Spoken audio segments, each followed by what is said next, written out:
عمران خان دوبارہ long march کا اعلان کب کریں گے؟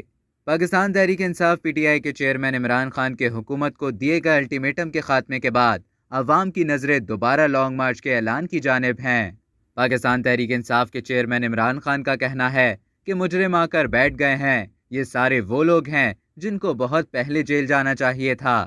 پشاور میں تحریک انصاف کے چیئرمین عمران خان نے تقریب سے خطاب کرتے ہوئے کہا کہ ملک کے لیے فیصلہ کن وقت ہے، قوم کے لیے دو راستے ہیں، ایک تباہی اور دوسرا عظمت کا راستہ ہے۔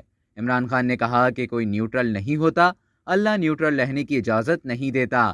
25 مئی کو مشکل حالات میں میڈیا نے کوریج کی۔ سابق وزیر اعظم نے کہا کہ اس جد و جہد کو سیاست نہیں جہاد سمجھیں۔ بربریت سے لوگوں پر شیلنگ کی گئی۔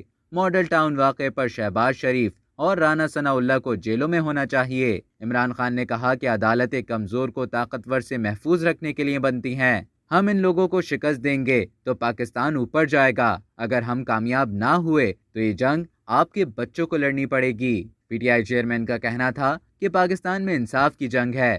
رانا ثناء اللہ لوگوں کو ڈرا رہا ہے، بزدل آدمی ظالم ہوتا ہے۔ عمران خان کا کہنا تھا کہ مارچ میں عورتیں اور بچے نکلے ہوئے تھے، ان پر شیلنگ کی گئی۔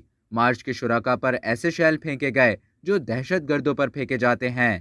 سابق وزیر اعظم نے کہا کہ جو ڈرتا ہے وہ کبھی بڑا آدمی نہیں بنا، وہ کبھی آگے نہیں بڑھتا۔ انہوں نے بتایا کہ سپریم کورٹ سے رولنگ لے رہے ہیں، پھر میں نکلنے کا اعلان کروں گا۔